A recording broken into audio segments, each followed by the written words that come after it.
देखो हम ना रूमेटॉइड अर्थराइटिस के बारे में पढ़ रहे हैं, तो इससे पहले ना मैंने एक लेक्चर और पढ़ा रखा है रूमेटॉइड अर्थराइटिस का। अगर नहीं पढ़ा है आपने तो वो पढ़ लें, जिसमें मैंने पैथोफिजियोलॉजी और क्या क्या कारण होता है रूमेटॉइड अर्थराइटिस का।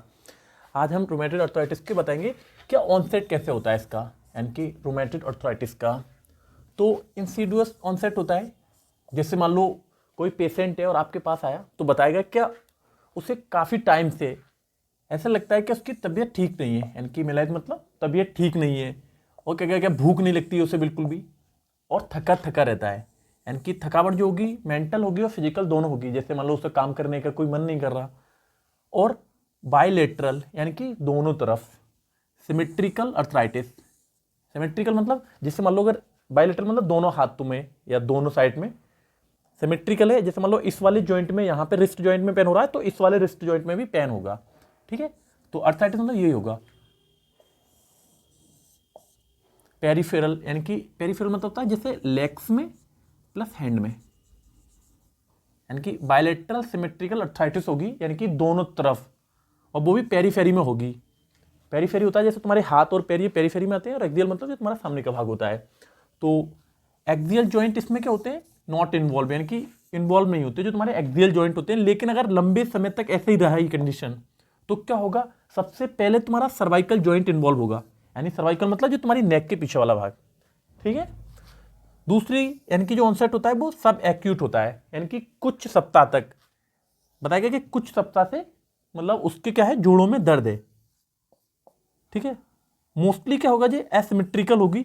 जैसे मान लो या तो किसी एक तरफ होगी, यानी इस वाले हाथ में होगी या इस वाले हाथ में या किसी एक पैर में होगी।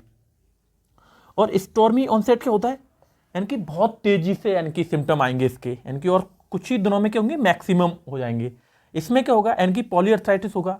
मान लो जैसे तुम्हारे दोनों हाथों में एक पैर में हो रहा है या चारों हाथ पैर में हो रहा है, यानी कि joint pain.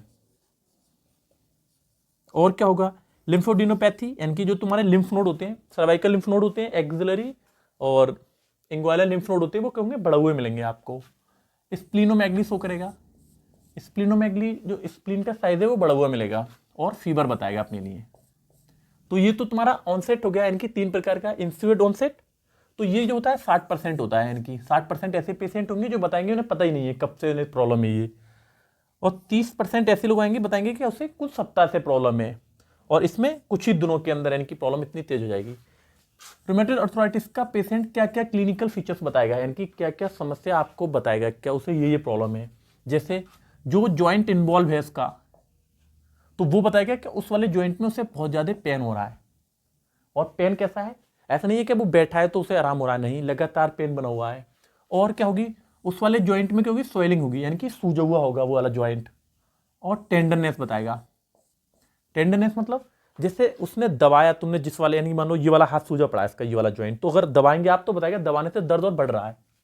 Limitation of the movement, यानी कि मूवमेंट करते पे, जैसे मान लो इस तरह से ये मेरा हाथ है ऐसे करके, और मैं इस तरह से करूंगा तो बताएगा कि घुमाने से दर्द हो रहा है। और जो मोस्टली इसमें जो जॉइंट इन्वॉल्व होते हैं वो तुम्हारा रिस्ट का होता है, यानी कि ये वाला, और फिंगर का। ठीक है, मॉर्निंग स्टिफनेस बताएगा, जैसे पेशेंट रात को सो गया और जब सुबह को उठा तो मान लो सपोज उसकी इस तरह से फिंगर मुड़ी रखी है, या ये रिस्ट का जॉइंट इस तरह से मुड़ रखा है, और बताएगा मैं ऐसे करता हूं तो बहुत ज्यादा पेन होता है, तो इसको हम क्या बोलते हैं, मॉर्निंग स्टिफनेस बोलते हैं। और ये 1 घंटे से ज्यादा रहती है सुबह में। अगर यहीं पे मैं ऑस्टियोआर्थराइटिस का देखूं तो वो लगभग 20 से 25 मिनट रहती है मॉर्निंग स्टिफनेस। मिलाइज बताएगा क्या ऐसा लगता है कि तबीयत ठीक नहीं है। एनोरेक्सिया, जैसे उसे भूख नहीं लगती, बोलेगा कि मुझे भूख नहीं लगती है। एनीमिया, यानी कि एनीमिया मतलब होता है खून की कमी हो जाना शरीर के अंदर। और थकावट, थकावट 2 प्रकार की होती है, एक तो फिजिकल होती है, एक होती है मेंटल। मेंटल जैसे आपका किसी चीज़ में मन नहीं लगता, जैसे पढ़ने का तुम्हारा मन नहीं करता। और फिजिकल जैसे मान लो आप काम करते हैं तो बहुत जल्दी थक जाते हैं। डिफॉर्मिटीज मतलब जो तुम्हारा जॉइंट है वो डिफॉर्म हो जाए, यानी कि जो उसका शेप है वो चेंज हो जाता है ड्यू टू डिस्ट्रक्शन, यानी कि जॉइंट की टूट की वजह से जो तुम्हारा जॉइंट है वो डिफॉर्म हो जाए, यानी कि उसका शेप ही चेंज हो जाए। तो उसमें कुछ वैज्ञानिकों के नाम के आधार पर रख रखी हैं, जैसे वॉटनियर्स डिफॉर्मिटीज है। तो इसमें क्या होता है, तुम्हारा जो थंब है या फिंगर्स है ये वाली, ये क्या होती है, देखो इस तरह की मुड़ जाती हैं। तो जो डिस्टल जॉइंट है, देखो जैसे मेरी ये फिंगर है, तो इस देखो ये क्या होती है, इसमें ना जॉइंट में तुम्हारी क्या होती है, बोन होती है, फैलेंजियस जॉइंट। तो यहाँ दो जॉइंट के बीच में एक जॉइंट बनेगा, तो जिसको हम बोलते हैं डिस्टर इंटरफेरेंजियल जॉइंट्स। तो ये क्या करेगा, हाइपर एक्सटेंशन शो करेगा, देखो इस तरह से।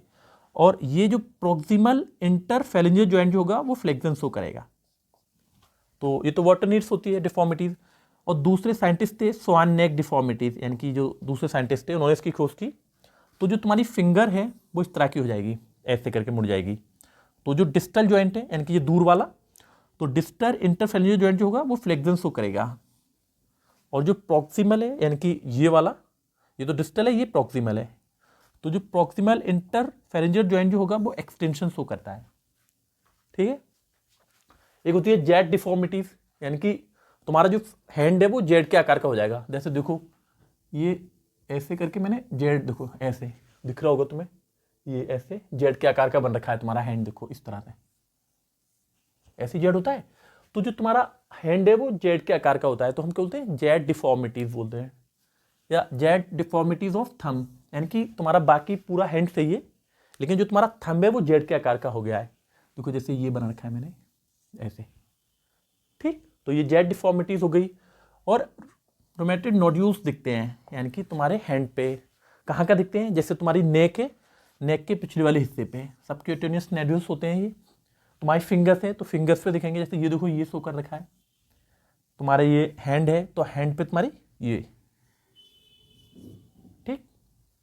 और तुम्हारे जो फुट है, फुट के पिछले वाले हिस्से पे, तो जो रोमेटिड नोड्यूल्स होते हैं यानी कि सबक्यूटेनियस बोलते हैं, ठीक।